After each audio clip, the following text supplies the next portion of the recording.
Bienvenidos todos a una nueva edición en The Review, una quimera informativa en donde hablamos de todo sin ser expertos en nada. Y por eso mismo el día de hoy estoy con el hype a mil porque tenemos aquí con nosotros a Verónica. Hola Verónica, ¿cómo estás?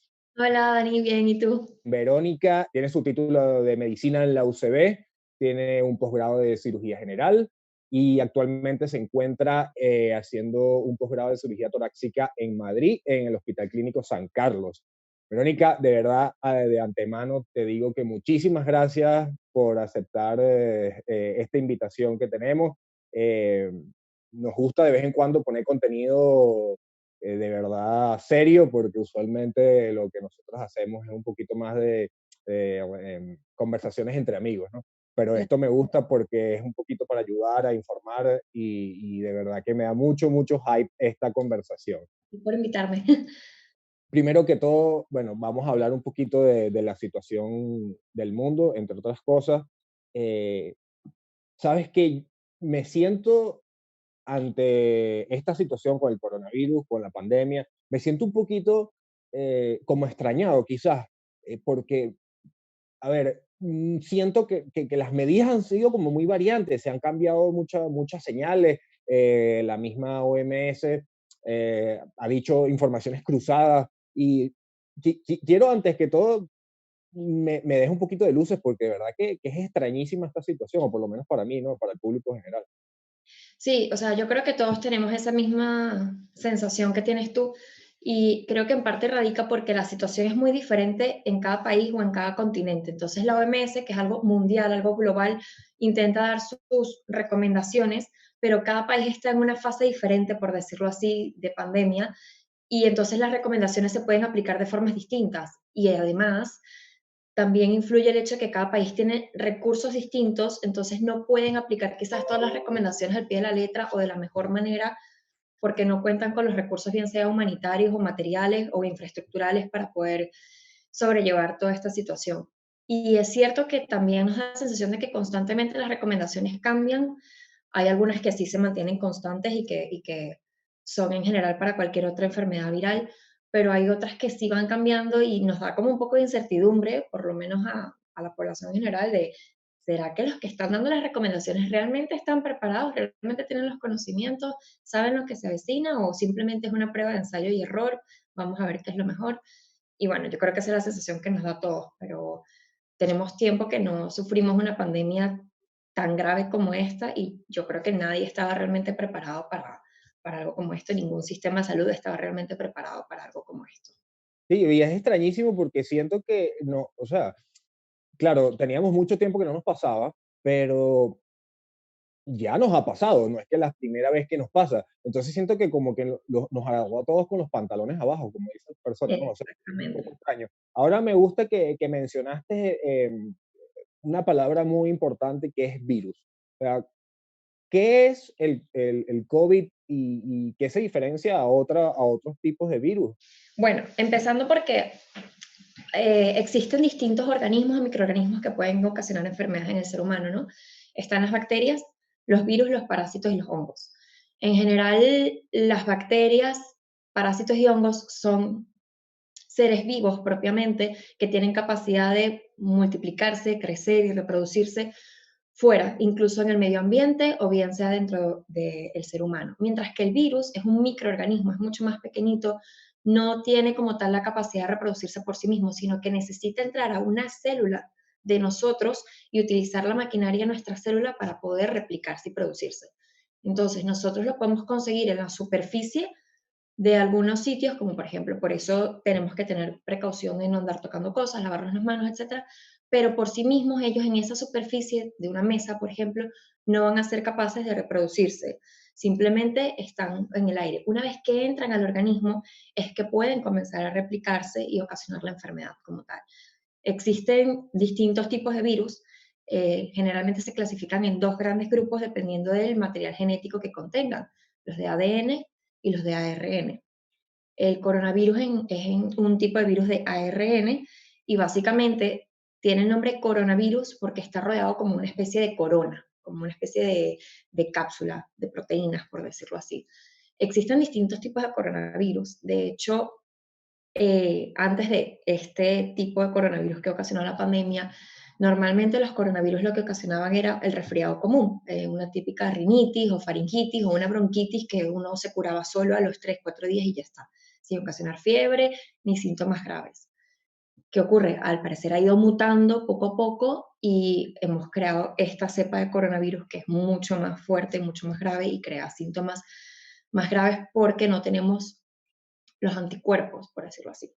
Bueno, en general, como digo, hay dos tipos de virus, ¿no? Los del ADN, que son los que conocemos como el herpes, la varicela o lechina, el citomegalovirus, la hepatitis B, y los de ARN, que son el de la influenza, que es la gripe propiamente, dengue, fiebre amarilla, virus de inmunodeficiencia humana. Y otro concepto clave es antígeno y anticuerpo, que probablemente lo vamos a utilizar a lo largo de la conversación.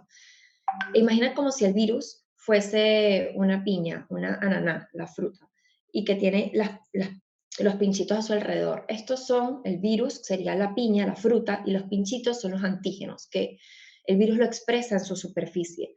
Y el antígeno es simplemente una molécula que una vez que entra en contacto con el organismo y con el sistema inmune, desarrolla una respuesta inmunológica, ocasionando que nosotros nos queramos defender y produzcamos anticuerpos. Nuestras células producen anticuerpos. Entonces los anticuerpos son como los soldados que intentan atacar a los antígenos del virus para protegernos de ese virus y no darnos la enfermedad. Entonces, cuando estamos expuestos una primera vez al virus, por primera vez, por ejemplo, la varicela, la lechina, estamos expuestos a esos antígenos y el cuerpo está como desprevenido, lo agarró como desprevenido y es cuando nos da la enfermedad. Pero ya luego, a medida de eso, va creando los anticuerpos, de forma que cuando estamos expuestos una segunda vez, ya nosotros tenemos los anticuerpos y es como, mira, ahora no me vas a hacer daño, yo ya te conozco, yo ya tengo anticuerpos contra ese antígeno y me voy a defender y no me vas a hacer daño y es como si nada. ¿Qué ocurre? Que ocurre mucho con el virus de la gripe, porque la gripe da año tras año, porque va mutando. Esos antígenos en la superficie van mutando, pero son mutaciones muy pequeñitas. Entonces, quizás yo todavía tengo, mis anticuerpos todavía pueden luchar contra ese virus de la gripe y no me da gripe, o me da gripe, pero unos síntomas un poco más suaves. ¿Qué ocurre cuando ocurre una pandemia como este estilo? Suele ser porque el virus ha mutado mucho, es decir, muchos antígenos mutaron, muchos antígenos cambiaron y prácticamente no tenemos nada de anticuerpos contra ese virus y somos bastante indefensos contra ese virus. Y para que se dé una pandemia, básicamente es eso, que sea un virus nuevo o que haya mutado mucho y no haya dado en un buen tiempo y que sea de fácil transmisión. Y por eso es que básicamente ocurre la pandemia. Normalmente mutan entre distintas especies y ahí es donde entra el factor de los animales, que es tan importante. El virus puede estar en el mundo y ser totalmente inofensivo, pero luego va mutando. Muta un poquito en un animal, luego ese animal lo transmite a otro animal, muta en otro animal y así sucesivamente, hasta que puede llegar al humano y es cuando llega esa super cepa que ha mutado y que nosotros no tenemos anticuerpos contra ellos, que es lo que creemos que sucedió con este virus, que probablemente mutó del murciélago, no sabemos si por otros animales, y luego de alguna forma u otra llegó al humano y no estábamos nada preparados, no teníamos anticuerpos contra este virus. Lo que sí sabemos, y es que no sé si además de coronavirus, que es un tipo de virus en general, pero es como que con el que más lo conocemos, también tiene el nombre de SARS-CoV-2. ¿Y por qué el 2? Porque hace unos años hubo un SARS-CoV que fue en el 2003, fue más que todo en Asia, donde impactó con mayor influencia, y básicamente las siglas SARS significan en inglés síndrome respiratorio agudo severo. Y era un coronavirus que había mutado y había creado una epidemia, porque fue algo un poco más localizado, no fue tan global, tan mundial, en distintos países, dando unos síntomas muy parecidos a los del coronavirus de hoy en día, y se cree que este coronavirus puede ser mutación también de ese SARS-CoV que dio en el 2003. Sí, y dado, o sea, me estás hablando de que por lo menos vamos a decir lo que son familias, se parecen y son familias de virus. Ahora, si tú me estás diciendo que el uno, era originario de Asia, Entonces tendría que haber sido originario de Asia. Pues, eso también me queda como una duda muy grande, porque hasta estas alturas ha pasado tanto tiempo, tantas organizaciones, todo el mundo en esta situación y no pueden decir, o sea, como que sin temor a dudas, dónde se originó el primero, el caso cero, como le llaman. Pues se sigue, o sea, el detalle es que es muy difícil determinar cuál fue el paciente cero específicamente, pero lo que creo que sí se sabe ya con seguridad es que fue en Wuhan, en China. La teoría que más se conoce es que fue esto, en el mercado de alimentos de Wuhan, de alguna forma u otra, por el consumo de animales, creemos que murciélago, pero no tenemos realmente la ciencia cierta si fue murciélago u otro animal. eh, o sea, se transmitió el virus a los humanos, eso se llama zoonosis, cuando un animal transmite el virus a un humano, y de una forma u otra ahí empezó todo. De hecho, el caso más antiguo que se ha registrado, revisando un poco todo lo que es lo documentado, fue el 17 de noviembre en China, pero no se sabe realmente cuál fue el paciente cero. Hay una teoría que estuve leyendo que me parece un poco loca, pero andó por ahí un poco en las redes sociales, que la publicó Fox News, que decía que el virus fue creado en un instituto de virología de Wuhan y que fue allí que empezó todo, que se contagió un trabajador de allí, contagió a más personas y luego intentaron como enmascarar todo esto y decir que esto no fue así, sino que fue en el mercado. Es un poquito de teoría conspirativa, pero bueno, por ahí rondaba también. Lo que más parece que fue, y es lo que más ha sucedido también revisando epidemiológicamente otras pandemias, es eso, es que ha mutado.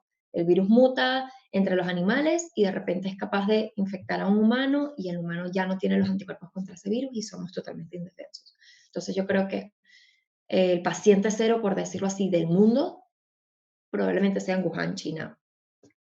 Ahora, de Europa se dice que fue un alemán que tuvo una reunión con un chino en Múnich y luego a raíz de ahí fue diseminándose por Europa y esto ya fue en enero, más o menos. ¿Tú realmente piensas que es totalmente posible, totalmente normal que eso sea una cepa y que sea algo totalmente natural? Es la pregunta. Sí, yo creo que sí. Sí, porque, o sea, es teoría de la evolución de Darwin. Lo que pasa es que nosotros como humanos evolucionamos muchísimo más lento, nos toma miles de años evolucionar, pero los virus no. Los virus evolucionan muy rápido y van mutando, igual las bacterias, y van creando organismos de resistencia a las bacterias, por ejemplo, a los antibióticos que van creando resistencias, pues los virus también van mutando de cepas. Yo particularmente, yo creo que sí fue un proceso natural, por decirlo así. No creo que haya sido creado en un laboratorio, que no quiere decir que en un laboratorio no se puedan crear virus. Sí que se pueden, pero yo creo que este no es el caso de este virus. Yo creo que fue, además, la forma en cómo se descontroló tanto, mm, y me gustaría pensar que fue algo de la naturaleza, que no fue creado por el hombre. ¿Y por qué hay tanta variedad en reacción de los cuerpos? O sea, ¿por qué a veces, no sé, decían al principio bueno, y evidentemente por cuestiones estadísticas, las personas con otras enfermedades o mayores usualmente son los más afectados, pero hemos visto también que personas jóvenes sin enfermedades previas lo terminan matando. Entonces, ¿por qué es tan impredecible este virus? Es que, es difícil. Puede ser porque a nivel genético algunas personas jóvenes tengan algo que los haga más susceptibles a ese virus, pero que todavía no sepamos exactamente qué es. Sí hay ciertos factores de riesgo que están asociados y que son conocidos, como por ejemplo si eres fumador, obeso, hipertenso, diabético, te hace un poco más susceptible a que la enfermedad sea más grave, o si eres hombre o personas mayores, por ejemplo, que eso es lo que se conoce, pero ¿por qué de repente hay personas jóvenes que se ven tan gravemente afectadas que quizás no tengan ninguno de estos factores de riesgo? La verdad es que no sabría decirte por qué. Yo imagino que podría ser algo del sistema inmune propio de la persona que de alguna forma no está trabajando de forma óptima, perdón, por decirlo así, o que quizás a nivel genético tengan algo que los haga más susceptibles a esta enfermedad y todavía no lo sepamos. ¿Cuáles son los patrones identificables del virus? O sea, como que, ok, A ciencia cierta, ya sabemos que este tipo de reacciones del cuerpo podrían ser lo más probable que tengas el virus. Bueno, en general, tiene muchos síntomas parecidos a otros coronavirus. Por ejemplo, los coronavirus que ocasionaban el resfriado común era lo típico: dolor de garganta, moqueo nasal, te lloraban mucho los ojos, te podía dar bronquitis con tos, y a los niños era muy común que les diera diarrea. Este coronavirus puede dar un poco de todo. Puede dar lo típico, que pierdas el sentido del gusto o el sentido del olfato, que moquees mucho, dolor de cabeza, malestar general, dolor muscular, fiebre, tos generalmente es seca. También te puede dar síntomas gastrointestinales como diarrea, y también puede dar manifestaciones en la piel, te pueden salir erupciones en la piel. Lo más común y lo que más se conoce, y los síntomas que todos estamos como un poco más alerta, es lo de la dificultad para respirar, la fiebre y la tos. Esos son como los más comunes que se han determinado, pero no quiere decir que si no tengas eso y tienes otros, no puedas tenerlo. También es cierto que hay personas que son asintomáticas y tienen el virus. Entonces, por eso es importante tener las medidas de precaución, no nada más para protegerte a ti, sino por también proteger a los demás. Puedes estar asintomático, tener el virus, no saberlo y andar por ahí feliz de la vida contagiando a todo el mundo. Luego, quería comentar algo sobre las pruebas diagnósticas, que están rondando mucho por ahí, entre muchas dudas de qué prueba me hago, si la PCR, los anticuerpos o los antígenos. Me hicieron una en el trabajo y salió esto y no lo entiendo muy bien, tengo o no lo tengo.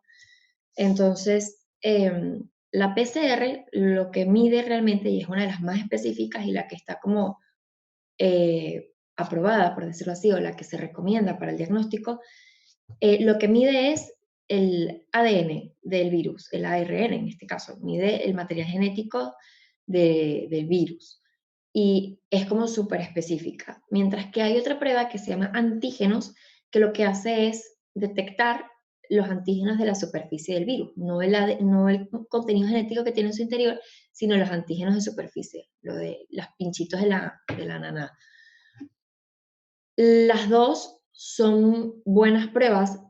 Lo bueno de la prueba de los antígenos es que es más rápida para obtener los resultados y que puede incluso detectar el virus los 3 primeros días del contagio, mientras que la PCR suele dar positivo unos días después de haberte contagiado. No da inmediatamente positivo apenas te contagiaste. Y luego está la otra prueba que es de anticuerpos, que lo que hace es medir los anticuerpos que yo tengo en sangre, que son las defensas que yo hice contra ese virus. Entonces, los anticuerpos solo van a dar positivos si yo he estado expuesta al virus. Si son negativos, en teoría yo no he estado expuesta al virus, en teoría. Hay dos anticuerpos que se miden. Uno se llama IgG y uno se llama IgM. El IgM suele formarse o aparecer en sangre a los pocos días de haber sido contagiado. Y básicamente me dice que tengo el virus, o sea, en este momento en mi cuerpo. O sea, está batallando mi cuerpo en este momento contra el virus. Y esos son los IgM. Mientras que los IgG pueden estar positivos durante el periodo de infección del virus o cuando yo ya me curé del virus. Son los que se me quedan en el cuerpo por si a futuro yo vuelvo a tener una enfrentamiento con el virus, ellos van a estar ahí presentes y ya me van a defender. No sé si me explico. Sí, sí, o Entonces, sea, el segundo te va a dar positivo, ya te dio, lo tengas ahorita, lo tengas más tarde. exacto. Entonces, por ejemplo, yo pasé la infección hace unos meses, me hicieron los anticuerpos y el IgM lo tengo negativo, pero el IgG lo tengo positivo. Pero hay distintos resultados que puedan dar y distintas interpretaciones de esos resultados. Eh, yo creo que por eso es importante que la gente tampoco se lo haga de forma indiscriminada, porque ahora venden como unos kits que te haces un pinchacito en el dedo y te dice, y la mayoría de la gente no sabe cómo interpretarlo, y además no siempre el que dé positivo o negativo quiere decir que lo hayas tenido o no lo hayas tenido, porque hay falsos positivos, hay falsos negativos. Y además, que es lo loco con este virus, se ha visto que hay personas que han padecido la enfermedad, que han dado PCR positiva, y le hacen los anticuerpos y le sale negativo. Cualquiera de los dos le ha salido negativo. Y esperan un tiempo y se los repiten y siguen saliendo negativos, pero se ha certificado que han tenido la enfermedad. Entonces es un poco raro. y es poco confiable, por decirlo así. El hecho de que quizás tengas los anticuerpos negativos no quiere decir que no hayas tenido algún tipo de contacto con el virus. Puede ser que tu cuerpo simplemente no haya creado los anticuerpos. Y de estos dos sistemas que mencionaste al comienzo, ¿cuánto es el tiempo de respuesta? Pues me parece un poco extraño que demore tanto, no sé, no se haya optimizado en los últimos meses, o quizás sí, no sé. Cuéntame de A eso. ver, por ejemplo, la PCR lo que pasa es que es lo que tarda la máquina, por decirlo así, en analizarlo. La PCR puede tardar un par de horas, también dependiendo de la máquina que tengas, los reactivos que tengas, puede durar 4 a 6 horas. Y hoy en día hay tanta demanda de pruebas que intentan priorizar. O sea, si haces 1000 PCRs al día, pues intentas que las primeras 100 que vayas a analizar o a priorizar más rápido se hagan de los pacientes que realmente están mal o que tienes alta sospecha o que necesites operarlos y saber si la tienen o no lo tienen para saber si tienes que usar el equipo o no. Y eso se prioriza. Entonces, claro, los otros van quedando como un poco renegados y la prueba tarda más tiempo, pero realmente no es porque la prueba tarde más tiempo, sino porque tú comienzas a analizar la muestra un poco más tarde. Claro. Por lo menos 3, 4 días después de que tú te hayas infectado es que la PCR puede dar positiva. Los 3 primeros días puede darte negativo, mientras que la de antígenos puede dar positivo los 3 primeros días de la infección. Entonces también depende un poco de cuántos días tienes tú con los síntomas o cuántos días tienes tú expuesto a un paciente, porque a veces se lo hacen si tuviste contacto con alguien positivo, contacto estrecho. Entonces, en función de eso, también te hacen una o la otra. Y lo que se hace mucho, por lo menos ahora en el hospital donde yo trabajo, es que primero te hacen los antígenos, porque es mucho más rápido, como para que tengas un resultado preliminar. Y luego te hacen la PCR como para que lo compruebes, como para que lo corrobores. Pero ya tuviste el resultado preliminar por si necesitaras esa información de antemano para comenzar a tratar el paciente o algo. Lo otro es que la PCR también puede dar falsos negativos, mientras que la de antígenos los primeros 3 días no tanto. Si dio positivo, es positivo, y si es negativo, es negativo. Bien Y es complicada la situación, ¿no? Para el mundo. Es muy complicada y yo creo que quizás a veces mientras más información tenemos, más nos agobiamos. Por eso mismo, porque uno dice, ay, me tengo que hacer esta prueba, me tengo que hacer la otra, pero puedo hacer esto, no puedo hacer lo otro. Yo creo que eso ya tenemos que dejarlo en manos de los profesionales, ¿sabes? Si tienes síntomas, llama y ellos te dirán qué medidas seguir, qué prueba te tienes que hacer y en función del resultado, qué otras medidas adicionales debes tomar en cuenta. Porque si comenzamos como a tomar nosotros mismos esas decisiones, es como cuando alguien se automedica. Quizás no lo estás haciendo con todos los conocimientos a la mano, piensas que estás haciendo un bien y puede que no lo estés haciendo ni bien para ti ni bien para los demás, puede ser perjudicial, sin contar con que estamos gastando recursos que son importantes, que luego los estamos malgastando y cuando los necesitemos no los vamos a tener disponibles, que son lo de las pruebas. Entonces, creo que es importante simplemente tomar las medidas de precaución, que es lo principal en medicina. Prevenir es mucho más fácil que tratar y es mucho más rentable desde el punto de vista económico y mucho mejor para la salud que tener que tratar una enfermedad. Entonces, nosotros prevenir, tomar todas las consideraciones que nos dicen, tomarlas en cuenta, tomarlas serias e intentar cumplirlas al pie de la letra y a la mínima que tenga síntomas, simplemente o sea, acude a un centro de salud o llama por teléfono primero, infórmate, pero que te lo diga un médico. O sea, ¿estás de acuerdo por lo menos con las medidas protocolares? Bueno, por ejemplo, te voy a hablar específicamente aquí en Chile. Aquí en Chile lo que están haciendo es poniendo toque de queda, no se pueden hacer fiestas, mandar con mascarilla y en teoría, 1 metro de distancia que nadie lo cumple. Pero, o sea, tú como médico recomendarías esto o cuál sería de verdad para ti lo más óptimo para minimizar los riesgos, porque ya sabemos que es como difícil prevenirlo como tal.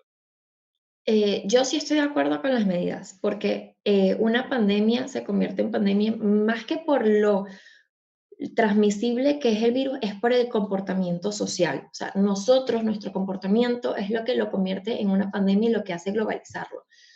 Y viendo ahora retrospectivamente, yo creo que si se hubiesen tomado medidas más tempranas, como quizás evitar algunos vuelos, o, no quiero decir cerrar fronteras, pero evitar vuelos, quizás hubiese ayudado a que no se hubiese globalizado tan rápido todo esto.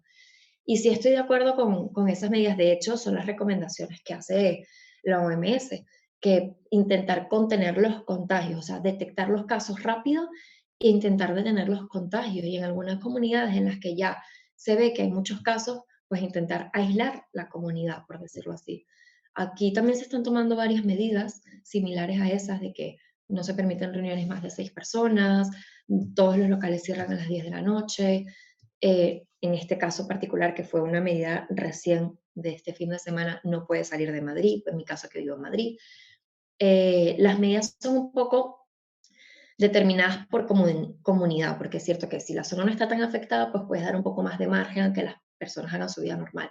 Pero yo estoy 100% de acuerdo, porque si no, no vamos a controlar la tasa de contagios. Entiendo que es un virus que, como decimos muchos, que llegó para quedarse y que tenemos que aprender a convivir con él, pero tenemos que intentar que los contagios no sean tan altos para que los hospitales se den abastos y puedan atender a los infectados. Porque si vienen muchos infectados de un solo golpe, no vamos a ser capaces de atenderlos o dar una buena atención sanitaria y ahí es donde viene el alto número de fallecidos. Entonces, sí, yo estoy de acuerdo con las medidas, sé que va a ser un impacto económico terrible, pero hay que buscar un equilibrio, o sea, intentar buscar un equilibrio en la medida de lo posible. Por eso aquí también se está incentivando mucho el teletrabajo, que los comercios estén abiertos, pero con un aforo limitado para que intentar el distanciamiento social, como tú dices, pero sí es cierto que en el transporte público, por lo menos el distanciamiento social no existe. Y no, y tú vas caminando por la calle, ves a alguien con tapaboca, pero entonces tiene el tapaboca que se le ve la nariz o tiene el tapaboca mal puesto, o sea, la gente no respeta definitivamente. Con respecto a la transmisión del virus, que seguramente ya muchas personas lo saben, pero lo digo igual, suele ser por gotitas, gotitas de la respiración, al hablar, gotitas del aire. Y por eso es tan importante el distanciamiento social, porque estas gotitas pueden alcanzar hasta 2 metros de distancia. Y nosotros solo exigimos 1 metro de distancia de distanciamiento, valga la redundancia. ¿Qué pasa? Estas gotitas pueden caer en la superficie y yo cayó sobre una mesa, apoyé mi mano sobre la mesa y a pesar de que yo todavía no me he infectado el virus, yo llevo el virus en mi mano y de repente voy, saludo a alguien con la mano y ya esa persona lleva el virus en su mano. Y así lo vamos propagando de sitio en sitio. Y en el momento en que yo me toco la nariz o me toco los ojos, ya el virus tiene una puerta de entrada a mi organismo. Pero incluso aunque yo no esté enferma o infectada, y por eso yo puedo tener la prueba negativa, no quiere decir que yo no pueda ir llevando el virus quizás en mis manos, en mi ropa, y al tocar a las personas pueda ayudar a que el virus se propague. A pesar de que yo tenga mucha precaución de lavarme las manos antes de tocarme la cara, quizás yo no me termino enfermando, pero igual fui por ahí propagando el virus. Y yo creo que eso es importante tenerlo en cuenta, porque uno es muy precavido quizás con el tema de la mascarilla y lavarse las manos, pero no con el tema de tocar. O sea, yo veo que la gente toca los ascensores, abre las puertas y todo con total normalidad. Y yo digo, pero ¿cuántas personas no pueden tocar la puerta a 1 metro para poder entrar? O el torniquete para empujarlo. Bueno, no sé. Creo que ahora es un poco de paranoia, pero todo como se transmite tan fácilmente. No, y si lo dice Luego, un médico, pues habrá que tener paranoia, porque yo creo que por eso también es importante lo del lavado de manos y el gel, que mucha gente como que todavía se rehúsa a utilizar el gel cada cierto tiempo, pero me parece que es importante. Y aunque lleves guantes, también los puedes transmitir, o sea, también los guantes pueden tenerlo en la superficie, o sea, el virus puede permanecer en una superficie por mucho tiempo. En un billete puede permanecer 4 días, entonces con la misma manipulación del dinero puedes estar propagando el virus o alguien puede infectarte a ti. Entonces, yo creo que son cositas a tener en cuenta. Sí, usa los guantes y la mascarilla, pero con responsabilidad, sabiendo que lo que tocas puedes llevar el virus de un sitio a otro. Y el distanciamiento social es súper importante también, por eso mismo. estarías totalmente en contra de un regreso a clase, porque creo que leí que lo habían planificado. Bueno, antes de estas últimas noticias de Madrid, pues, que también lo quería comentar, pero ya lo dijiste en manera general, eh, eh, piensas que no estás de acuerdo, ¿no? Con el regreso a clase. A ver, eh, entiendo que los niños pequeños no puedan ver clases vía telemática, porque si ya es imposible que un niño pequeño se concentre en el aula de clase con la profesora ahí, imagínate vía telemática y además cómo hacen los padres que tienen que trabajar para a la vez atender que su hijo vea la clase. Y entiendo que sea necesario que comiencen a ver clases. Aquí por lo menos lo hicieron de forma escalonada, el entrar y el salir del colegio, y están aislados dentro de su aula. Es decir, el aula de quinto grado no tiene contacto con el de sexto grado, sale a unas horas determinadas al recreo, y si hubiese algún caso positivo dentro de esa aula, toda esa aula se va de aislamiento. Perfecto. Esa parte estoy de acuerdo, pero ¿cómo haces en caso de que si alguien del aula de quinto grado dio positivo y este alumno tiene un hermanito en el aula de sexto grado? También mandas a todos los de sexto grado a aislamiento, y si alguien de sexto grado además tiene uno en tercer grado, ¿cómo haces con los de tercer grado? Esa parte todavía no me queda muy clara cómo pretenden manejarlo, pero entiendo que llegó un punto en que los niños tenían mucho tiempo sin ver clases y que era necesario que vieran clases. Y estaba de acuerdo hasta hace un tiempo en el que o sea, los casos volvieron a aumentar. Yo creo que si los casos siguen aumentando, tienen que volver a suspender las clases, mi opinión personal. Entiendo que para los padres es caótico, pero es que, o sea, no veo otra forma de intentar retener esto. Lo positivo dentro de todo es que los niños no se ven tan afectados por el virus. O sea, pueden dar positivo, pero ellos no lo padecen de forma tan grave como los adultos. Tampoco sé por qué, pero menos mal, porque si no sería toda una desgracia aún mayor. Pero yo creo que deberían suspender las clases eventualmente, porque los casos están aumentando. Es cierto que estas medidas se tienen que tomar por comunidad, porque no es lo mismo por lo menos los casos de Madrid que los casos de otra comunidad que quizás no está tan afectada. Pues si otra comunidad no está tan afectada, los niños pueden ir siguiendo el cole. Pero aquí, si todo sigue yendo a más, yo creo que deberían volver a suspenderlas. Luego está el tema de una vez que yo me infecté, tengo el virus en mi cuerpo, pero yo todavía no he desarrollado síntomas, y ese es el periodo de incubación. Y dentro de los días del periodo de incubación, que yo puedo tardar, o sea, puede ir desde 6 hasta 14 días en tardar a dar síntomas, yo puedo ir transmitiendo el virus también con mis gotitas de aire que voy desprendiendo. Entonces, el hecho de que yo diga, no, yo me siento bien, no tengo síntomas, o la prueba me ha salido negativa porque todavía no tengo suficiente porcentaje de virus en mi cuerpo como para que me dé positiva la prueba, puedo ir transmitiendo a las personas. Y yo creo que eso es importante también saberlo. Luego está el tema de la carga viral. Carga viral es como la cantidad de virus que tienes en tu cuerpo. Mientras más carga viral tengas, más contagioso eres, por decirlo así. Y si tienes una carga viral muy pequeñita, las pruebas te pueden salir negativas. Entonces, creo que también es otra cosa a considerar.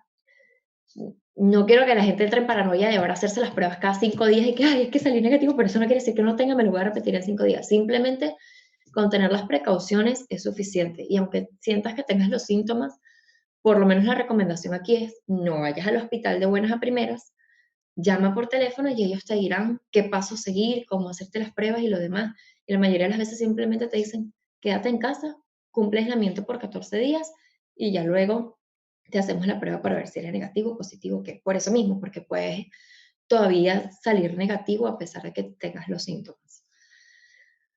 Luego, bueno, lo que quería comentar es un poco también sobre el comportamiento del virus, porque quizás unos sitios se ven más afectados que otros. Yo creo que además de la densidad de población, se ha determinado también que el clima o las condiciones del clima influyen mucho. El virus suele propagarse más fácilmente en climas húmedos y secos, que suele ser el clima de Madrid y de otras ciudades que se ha visto que, como París, Milán, Seattle, Wuhan, que también han tenido una alta tasa de incidencia. Esas son cosas que también influyen en que el virus se propague con mayor facilidad. Y lo del comportamiento social que hablábamos. Una persona puede contagiar a 3 personas y esas 3 personas, cada una contagia a otras 3 personas y así de forma exponencial, y no te das cuenta que todo empezó quizás por ti y contagiaste un montón de personas. Entonces, bueno, yo creo que hay que tener un poco de conciencia social en eso. Los gobiernos no están quizás lo mejor preparados para atender a estas circunstancias, pero si nosotros tenemos conciencia individual, intentar mantener el orden de las cosas y entender que todo el mundo está intentando hacer lo mejor posible, pues quizás acoplarnos, ¿sabes? Hay mucha gente que no está de acuerdo con quedarse encerrado en casa sin ir más lejos. Ayer fui al supermercado y la cantidad de gente que había en la calle era impresionante. Sí, todo el mundo con mascarilla, pero ahí no había distanciamiento social, había muchísima gente en la calle. Era imposible caminar por la acera sin tener que rozar hombro con alguien. Y estamos hablando de que ya Madrid está en un estado de alarma y que nos confinaron. Si esto es en el estado de alarma, imagínate sin el susto del estado de alarma, ¿cómo sería? Entonces yo creo que la gente se tiene que tomar un poco más en serio esas medidas. Pasamos el susto de la primera ola y ya ahora como que, bueno, ya, ahora ya no tanto. Pero se puede venir una segunda ola. Y en muchas pandemias la segunda ola a veces tiene más tasa de infectados y de fallecidos que la primera. Entonces yo creo que no es para tomárselo a la ligera. Y por lo menos la cuestión de las mascarillas, ahora que lo mencionaste, eh, hay ahorita venden hasta mascarillas caseras hechas de tela, ¿no? O sea, sí, ¿hay algún tipo o sea, esas mascarillas servirían doble tela o necesitas unas especificaciones?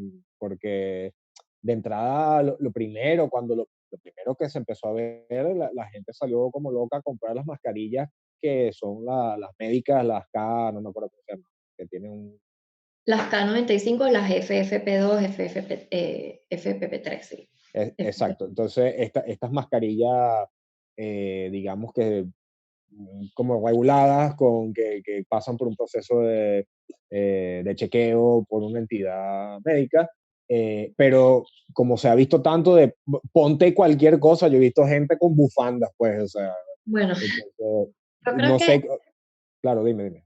perdón, o sea, yo creo que las mascarillas de tela sí pueden ser beneficiosas siempre que estén bien confeccionadas, o sea, realmente tienen que quedarte algo ajustadas al rostro. O sea, una bufanda quizás no te quede lo suficientemente ajustada e igualito pueda salir sabes, por ahí las gotitas. Y lo otro que debemos recordar es que la mascarilla no va a prevenir que yo me contagie. La mascarilla ayuda a que yo no contagie a los demás en caso de que yo tenga el virus, o sea, que yo no esparza tantas gotitas. Pero a mí las gotitas de las demás personas me pueden caer igual en los ojos. Entonces, por eso es importante que todos usemos mascarilla para todos evitar contagiarnos unos a otros. Pero aún así, no tocar superficies, porque si tú tocas una superficie y te tocas el ojo y no sin lavarte las manos o sin ponerte el alcohol, y por muy bien que lleves tu mascarilla, igualito te vas a infectar. Pero las de tela, yo creo que sí que funcionan. Sí es cierto que ahora rondan un montón de videos de cómo saber si tu mascarilla es efectiva. Entonces hacen como unas pruebas con spray para ver si realmente tiene las gotitas. Yo creo que eso sería una buena prueba que podrían hacer en casa para ver si realmente es efectiva. Pero tiene que estar confeccionada y usarla adecuadamente. O sea, taparte la nariz, la boca, no tocarla, ponértela, lavarte las manos después de ponértela, o sea, antes de ponértela también. O sea, tienes que usarla como es debido porque si no, no estamos haciendo nada. Sí es cierto que las mascarillas tienen como una especie de filtro, por lo menos las comerciales como esa, la FFP2, FFP3, y es que dependiendo del filtro que tengan, te protegen contra ciertas partículas, con el tamaño de las partículas. Entonces, la FFP3, por ejemplo, protege contra partículas de micras de tamaño. Quizás las de tela no. ¿Qué pasa? Se estima que este coronavirus sea más por las gotitas más grandes que por esas micras. Entonces, por eso se piensa que las de tela también pueden ayudar. Pero evidentemente las FFP2 son como de mejor calidad y protegen contra esas micropartículas que las de tela probablemente no te van a proteger porque no tienen ese tipo de filtro. O sea, están rondando por ahí muchas noticias y todo el mundo está un poco desesperado de por qué la vacuna no sale. Y es que tanto como para crear un medicamento como para crear una vacuna, o sea, la vas a poner en seres humanos, tienes que asegurarte que sea segura para utilizarlo en un humano. Entonces tiene que pasar por varias fases de investigación, por decirlo así. Hay varios ensayos y el primero es siempre en animales y luego pasa al ensayo en humanos y tienes que ver que no tenga reacciones adversas y tienes que ver que realmente te dé inmunidad. Entonces es literal ensayo y error, ¿no? Mira, dio una cierta reacción adversa, hay que volver a hacerla, no pasó esta fase. Normalmente los ensayos clínicos tienen 4 fases y después en la cuarta fase es cuando puedes pasar a la comercialización de la vacuna. Lo que se sabe ahora es que hay, según la OMS, unos 42 proyectos actualmente para desarrollar vacunas a lo largo en todo el mundo, de los cuales solo 10 de estos 42 proyectos están en fase 3. Entonces se espera que para el 2021, a principios del 2021, ya puedan comenzar a ser comercializados. Y evidentemente, pues los que llevan a cabo estos proyectos son los pioneros de siempre, que son Estados Unidos, Rusia, China, Alemania y el Reino Unido.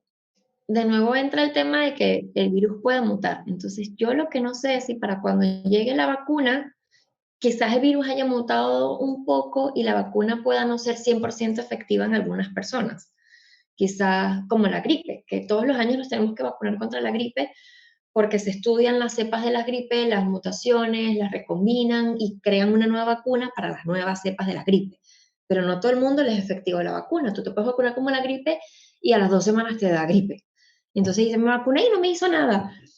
Pero es que puede ser, porque quizás te dio una cepa que no estaba incluida o que había mutado y no te inmunizó al 100%, no te previno la enfermedad al 100%. Y eso es lo que yo creo que pueda suceder. O sea, yo creo que la vacuna va a llegar, no sé si para principios del 2021 o un poco más tarde, porque siempre esos ensayos se retrasan un poco. Al final siempre salen más pruebas para que sean aprobados, toma mucho tiempo. Puede que salgan más que todo a mediados y lo que no sé es si realmente vaya a crear inmunidad en todas las personas que se las apliquen. O sea, yo creo que a pesar de que las personas comiencen a vacunarse, debe haber un cierto grado de precaución todavía, porque no necesariamente va a ser 100% efectiva. Sí, es lo que tú dices. ¿Y cuánto es la tasa de mortalidad mundial por la gripe común? ¿No? Son como 60.000 personas al año, una cosa así. Sí. Entonces, bueno, hay que tener cuidado con eso. Yo te quiero hacer una pregunta final, pero muchas de estas muertes quizás no sean específicamente por COVID y se están marcando como COVID, o tú piensas que se están tomando las medidas necesarias como para no inflar este número. No, yo creo que es más lo primero que tú dices, que quizás una persona que tuvo COVID y, o sea, que tiene COVID en el momento actual y fallece en el hospital por X causa, probablemente entre en el conteo de COVID. O sea, no sabemos si la causa está directamente relacionada, puede que no, pero entra en el conteo de COVID, por O decirlo sea, así. que en teoría, estadísticamente, podría haber más gente de lo que en verdad murió por COVID. Sí, podría ser, sí. Recordemos que además las tasas de mortalidad normalmente están en base al número de infectados, pero realmente sabemos cuál es el número de infectados. Hay mucha gente en su casa que puede estar infectada y no lo sabemos. El número de infectados lo tenemos básicamente de la gente que acude al hospital o acude al centro de salud y se hace la prueba. Pero hay mucha gente que no se hace la prueba, que quizás sufrió la infección y nunca lo supo. Entonces, puede que la tasa de mortalidad incluso sea menor porque el número de infectados es mayor al que realmente conocemos. Y eso sin contar en los países en los que quizás no tienen los recursos para realmente contabilizar o hacer las pruebas diagnósticas a su población.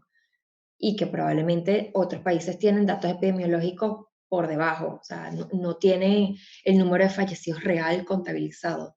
Entonces, al final no sabemos qué tan real es ese número. Puede ser más alto y no lo sabemos porque muchos países no lo pueden contabilizar adecuadamente, o puede ser más bajo porque estamos metiendo pacientes que fallecieron por otras causas, pero que tenían COVID y los estamos metiendo en ese mismo lote. Al final es todo como un poco aproximado, o sea, son cifras aproximadas, creo yo. Y los criterios en España para confinar una comunidad es que, por ejemplo, haya más de 500 casos por cada 100.000 habitantes, o que más del 10% de las PCRs haya dado positivo, o que las UCIs tengan más del 35% de sus pacientes con COVID, o sea, sean pacientes con COVID.